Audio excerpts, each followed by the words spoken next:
Welcome to Opening Bid. I'm Yahoo Finance Executive Editor Brian Sozzi. Now let's make some money and get a lot smarter. First, my really hot market takes. 3 things you need to know to get your day started, well, hopefully making a lot of money. First up, Goldman Sachs cutting its outlook or its risk of a U.S. recession to 20% from 25%. Keep in mind, it was just about 2 weeks ago. We got that horrible jobs report. Goldman came out, raised its recession risk to 25%. Now at 20%. As we start to see better economic data, Jan Hatziat's making that call. Number 2, Evercore ISI looking for 15% upside in McDonald's. That stock looks like it could get a lot fatter and more plump next year. Evercore ISI saying the company will come out with more value-oriented items next year. Fun fact that I had no clue about: since McDonald's took off the double cheeseburger from the dollar menu in 2012, traffic to McDonald's restaurants down about 12%. That's just not good. Put that menu item back on the dollar menu. Everybody loves a good double cheeseburger. And last but not least, shout out to former Yum Brand CEO Greg Creed. Hit me up on LinkedIn on my Morning Brief newsletter, really where I looked at why Chipotle CEO Brian Niccol, who is leaving to go to Starbucks, is worth $85 million. Creed telling me on LinkedIn that Chipotle's board of directors may not have done a great job thinking through succession, because this really Niccol's departure came as an absolute shock. 3 things you need to know to get your day started right. Now today we're bringing you a special episode of Opening Bid. That's why I look like Tiger Woods, except I'm wearing Yahoo purple instead of his Sunday red. This week marks 4 months and our 40th episode since we launched this podcast. What a whirlwind it has been. So I'm bringing you our favorite big moments from the pod so far. To start us off, 3 great guests that we've had on this show so far: EMJ Capital founder Eric Jackson, L&F Investor Services CEO Alexandra Mers, and executive fellow at Harvard Business School and former Medtronic CEO Bill George. They're talking all things big in stocks: Nvidia, Tesla, Starbucks, Chipotle, and more. Let's jump in. Nvidia is a $3.2 trillion company, and you see $6 trillion by the end of the year. I could see this thing hitting up, between 200 and 250 per share by the end of this year. And so the reason is that in the last 5 years, if you go back and look at how the forward price earnings multiple has varied for Nvidia over that 5-year period. And this is true for most stocks.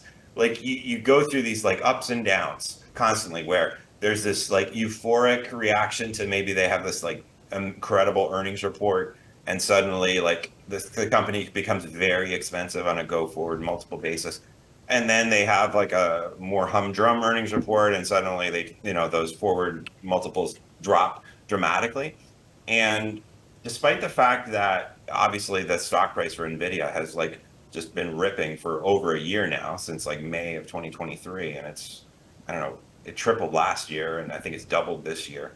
The forward multiple has actually been below the mean for most of that move.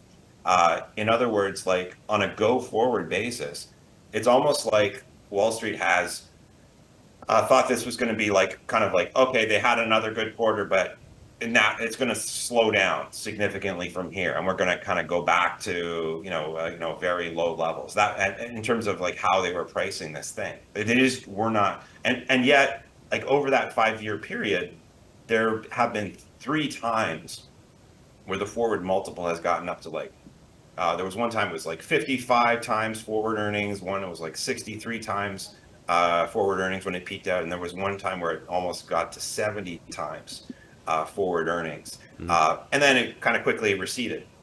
Most of the last year, this thing has been 1 standard deviation below the mean on a go forward basis, and just right now, this thing is about 39 times forward earnings, 40 times, which puts it right at the mean. So my belief is that we're now kind of going up again with Nvidia, and it would not surprise me that we see another strong earnings report this fall from Nvidia. Eric, that would be a seismic event. I mean, adding $3 trillion in market cap inside of a year, it's a whole other company, 3 or 4 other companies. So, I mean, do you see it is it the next earnings report? Is that that seismic shock. I mean, where orders just really, almost like we saw last year, they came out and they blew everything away, reset guidance up, and just changed everybody's thinking on the name? Well, step away from the market, the dollars of market cap that are being added, and just think of it from percentage terms. Like last year, Nvidia basically tripled. Like I said, this year it's doubled, and I'm saying like it could double again between now and the end of the year. And so it's either going to be at the August earning. The next earnings is in August, and then the one after that I think is November. So I'm not sure, but I think definitely we'll see evidence in the August report of initial appetite for the Blackwell chips, and we know that those things are priced higher than the H100s, H200s. So it might be then, but certainly by November we'll have evidence of like the real operating results. Are you in the Cathie Wood camp? I think Cathie came out, friend of Yahoo Finance, frequent guest, always enjoy talking to her, but she came out recently, $2,600 price target on Tesla by 2029. What do you think about that one? It's a very reasonable price target. Mine is actually higher, not that I am doing as much extensive research as they do. When Cathie Wood and the ARC team came up with that price, they have not included Optimus. And we will actually see Optimus ready. Optimus, the humanoid bot that Tesla will start selling to third parties end of 2025. And for me, that is the biggest opportunity of all the Tesla opportunities out there. So if you consider like Cathie that just cars, full self-driving and energy bring you to 2,600 in 5 years, you should include the bot and you'll get to completely different numbers. So what's your price target then? Well, I'm very convinced that this goes in the 5,000s or 10,000s once people understand what Tesla is all about. Tesla currently is still looked as a car maker. Tesla is anything but. I mean, these are robots on wheels. It is very complicated to understand what a robot on wheel actually is. And they then focus on any car metrics that we know, because typical analysts will look at GM or will look at Ford and try to compare, or Toyota or whatever it is. And that's just not it. That is like comparing the old style phones with today's Apple smartphone or Samsung smartphone. So the comparison is just so different. You recently had it was like a day or two ago, a cool thread on your X account looking at, or just talking about, if Tesla's still selling cars to, I guess, or just selling cars, I guess, through their dealer network over time. I mean, do you see a day where Tesla is no longer doing that and they are just operating a robo-taxi fleet? I do. And I'm in the minority for that. I actually ran a poll. You're right. Thank you for going on my X account. I ran a poll asking my 135,000 followers and anybody else who saw the poll whether they could imagine that at one point Tesla would not sell cars to the retail customer. Now, the good thing, just to also insert that, Tesla doesn't have a dealer network. Tesla sells directly to the customer, which is much more cost efficient. No bad purchasing experience where you're for half a day stuck in a dealership doesn't exist. You do all your ordering online and then you go and pick up your car. But anyway, so will there be a moment in 10 years, in 15, in 20 years, where it won't make sense anymore to sell cars to the consumer, but rather use those cars for the fleet, for the Tesla-owned fleet, which as robotaxis will serve people all over the world, but initially, obviously, in the United States, probably China, and very soon Europe, and then, has such a yield on those cars of incoming recurring income rather than selling it up front. You have to understand a car makes between $5,000 and $10,000 of profit the moment you sell it. So you have one moment where you are getting profit. If you're running it as a robotaxi, you obviously have a recurring profit, which is much, much higher. There you're getting into the 80 to 90% profit margin. And if you can use that car for 10 years, why would you sell it? Why would you give away the tool that makes you the highest margins? But you have to have seen what happened with Starbucks and Chipotle. Like, when you see news like that, as someone that led Medtronic for 10 years, sat on some of the biggest boards around, ExxonMobil, I believe Target too as well, what's your first thought? Well, it came as a bit of a shock. I know Lakshman Narasimhan well, and also Howard Schultz well. I don't know Brian Nichols, but that's 25%. That's pretty impressive. That's certainly a vote of confidence in Brian Nichols that he's going to turn things around. Look, Howard, this is the fourth time that Howard intervened and seemingly intervened and replaced the CEO. I guess the board made that decision. Howard's not on it. So, yeah, we'll see. I wish Starbucks well. I use it a lot myself, and I hope they do well. It's always hard to sustain a retail growth forever. I was on the board of Target for 12 years, Brian, and you have ups and you have downs. So I hope they'll come back into an up period. Yeah, Bill, I think half my paycheck goes to Starbucks. I mean, I can't prove that. I can't show any receipts. It's just like an inkling, and maybe I can feel it in my Bank of America account. But like, look, I mean, Brian Nichols coming into a hotbed of crisis, and this iconic global company that is not used to seeing transactions down and consumer backlash in the U.S. because of pricing and problems overseas. As a CEO, how do you that first month? How do you go about changing a company in crisis? What are your first moves?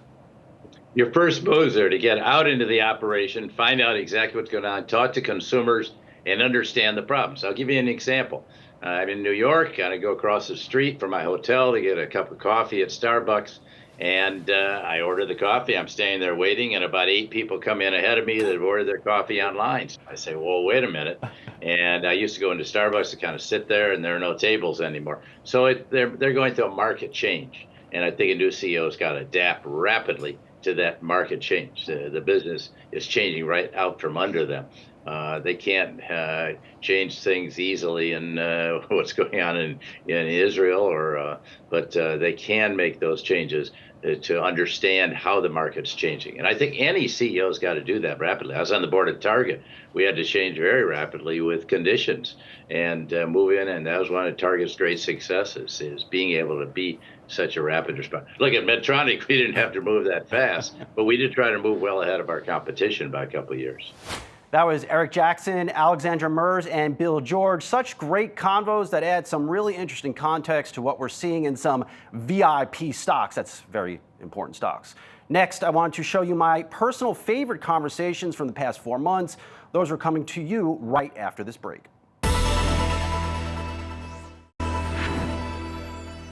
Thanks for hanging with us on Opening Bid for our special 40th episode. That marks 4 months since launching our podcast.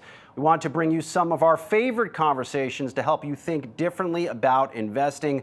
Up next, Ford CEO Jim Farley, a firm founder and CEO Max Levchin, who has worked alongside Silicon Valley heavyweights Peter Thiel, Reid Hoffman, and yes, Elon Musk, and chairman and CEO of the Howard G. Buffett Foundation and Warren Buffett's son, Howard Buffett himself. We're talking EVs, Tesla, AI, and investing. Take a listen. We aren't seeing the slowdown in the EV business for pro customers. They were slower to start, but now that they're seeing the lower cost because they use the vehicles at higher rates, the ones that have smaller drive cycles and have depot charging at night, they love EVs because it brings the cost down and they have less moving parts, so they're more reliable. So yeah, we're seeing maybe a once in a lifetime kind of demand for commercial vehicles, and we're the undisputed leader in the U.S. You mentioned Elon. How's that partnership going? You know, we just started using the supercharger network. I think we have 100,000 applications for the adapter, so it's very. Wow. That's a lot of adapters. We've shipped. I think we shipped it about a couple thousand so far. The people who get them like them. You know, we like anything we've learned. Like, well, the charging port has to be maybe a little bit different in the car. The Lightning, you have to kind of like inch over because they didn't design their charging system. But we're really we are the first manufacturer to scale on the supercharger network. It's going well so far. We really appreciate working with Tesla. Between the number 1 and number 2 players in the country, you know, we think giving our customers access to the supercharger network is a good move. But it's early days, you know. I mean, we still need 90,000 adapters. You'll get them, right? I mean, I'm hoping. I texted Elon last night. We'll see what he says. What is that? look, from the outside looking in, I see you tweet him. I follow you on Twitter or X. I'm sorry, X. Yeah. What is that relationship like? I think there's a mutual respect. Look, I think when Elon started and started scaling Model Y and Model 3, he very much followed the Henry Ford model with the Model T, increasing his utilization of his plant and bringing the cost down for customers as he went mainstream with EVs. I think it's been largely a positive relationship. In 120 years, we've been through a lot as a company. Like, we know what a partnership should be and what's realistic to expect out of a partner. We compete. I mean, Mach-E and Model Y, they're in the market competing every day. So we're realistic, but so far the partnership has gone well and we have a professional relationship and it's mutual respectful. You've worked with Elon in the past, of course, with PayPal. He came out and voiced some concerns about Apple's tie-up with OpenAI. I mean, do you share those privacy concerns as someone now working even deeper in that Apple ecosystem? To be completely honest, I don't know how to make heads or tails of that. And Elon is a smart dude, so whenever he says something, he undoubtedly has his reasons. I can't pretend to always know exactly what he means. I do think that Apple is genuine when they speak to consumer privacy, how much they care about, what they're willing to do to protect it. And I think that's real. And so I don't think I'm overly worried. I think, if anything, just getting the first glimpses of the work there, I think they hold themselves to a very high standard. I think we hold ourselves to an extremely high standard. Obviously, when you're dealing with money, that's just a whole different layer of how upset people might be if something goes wrong, if their information isn't so much as perceived as available to others. So I think the incentives are all fully aligned on as far as consumer privacy and security is concerned. Is Silicon Valley putting in the right, safeguards to protect us all? I think so. I'm privileged to consider, folks like Sam Altman and many others who are working in the space very deliberately as friends. And I've had plenty of very honest conversations with them. And I think everyone, and I really do mean this, I've never run into anyone in AI, and by that I mean foundational model developers, designers.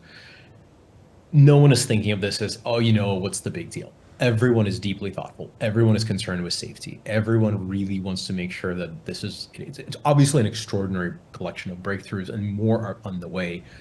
No one wants to be the person who unleashed the Skynet or whatever most terrified fears you might have. So I think Silicon Valley is taking this very seriously. I do think that we are not alone. I think the AI space race equivalent is just starting up. We're hearing announcement after announcement from China. I think those companies are urged on by their government, and it's an international competition. And so sort of this, let's everybody just hang back a little and do nothing for a little while and see how we think about it. I don't think it's an option. I think you have to go forward. Big fan of only forward as one of the guiding mottos of how I work. But you have to be smart. You can't just be like, we'll fix the seams in the seals later. You have to do the right thing as you build the systems. But I do think that lots and lots of exceedingly smart people are very concerned with getting it right. I see so many young adults. They want to create the next great AI company or social media platform, but I don't know. Why don't they try to take a page out of Warren Buffett and try to create something lasting and durable and with competitive advantages like a Berkshire? I mean, if I wanted to today, could I try to do something like that? I think it'd be hard, but I don't, and I kind of follow the same rule in my personal life, which is, of how you just described it. I own a certain amount of stocks. I don't buy and trade. I probably haven't traded a stock for, years. If you can be reasonably smart about what you buy, and then you hold it and look at the appreciation that we've had in the stock market. And of course we'll have some adjustment at some point, and everybody gets nervous, and then it'll come back. But you're in a country that is really we may not be in the top in every category if you go down and you look at things analytically, but in terms of the opportunity people have in this country to go out and be entrepreneurs, be innovators, take risks, that still exists today, just like it did 20 or 30 years ago. I mean, we live in an amazing country that way. I mean, we are in a scary period in terms of where we are politically, in terms of how polarized things are. But the economy continues to move on, and I think we're very fortunate to be in the country that we are in. Great insights and insider experiences on Silicon Valley and AI, Ford and EVs, and Elon Musk and Tesla from Jim Farley and Max Levchin. But as Howard Buffett pointed out, investing is a nuanced skill, and especially for young investors, it's important to think about the long game. So the jury is still out on buying Tesla, I'd say, but hey, I no longer pick stocks to really fund my lifestyle. Thank you so much, folks, for joining us for this special episode of Opening Bid. It's been an honor to bring you killer analysis and market commentary from incredible leaders and thinkers. We will see you on episode 500. Like, follow, and subscribe for more great content. I'm Brian Sozzi, and that's it for the latest Opening Bid. Welcome to Capital Gains, Yahoo Finance's unique look at how U.S. government policy will impact your bottom line long after the presidential polls have closed. Our bottom line, it's still the economy, people. We've got team coverage from New York to Los Angeles, but we start right here in Washington, D.C. You can catch Capital Gains on all your favorite podcast and streaming platforms. You can't afford to miss it.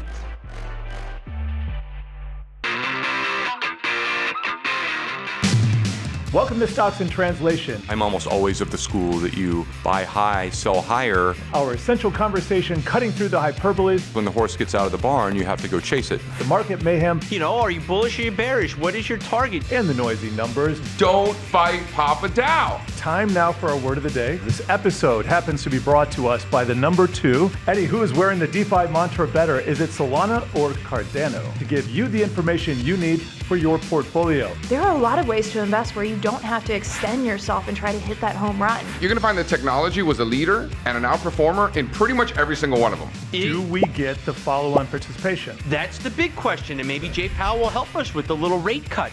Watch Stocks in Translation here on Yahoo Finance at noon on Tuesdays and Thursdays, and listen to us on Apple, Spotify, iHeartRadio, or wherever you get your podcasts. Are you a curious, hungry investor on the hunt for the hottest market commentary? Then join me, Yahoo Finance's executive editor Brian Sozzi, on Opening Bid, the show with unrivaled insights from top money managers and analysts, and intimate access to the biggest power brokers in business. We want to build vehicles that people care about, that change the world. Since 2009, we've had 28 pullbacks. Every pullback comes with something. It's called bad news. Plus, we'll bring you the very best perspectives on the most important stocks in the entire market.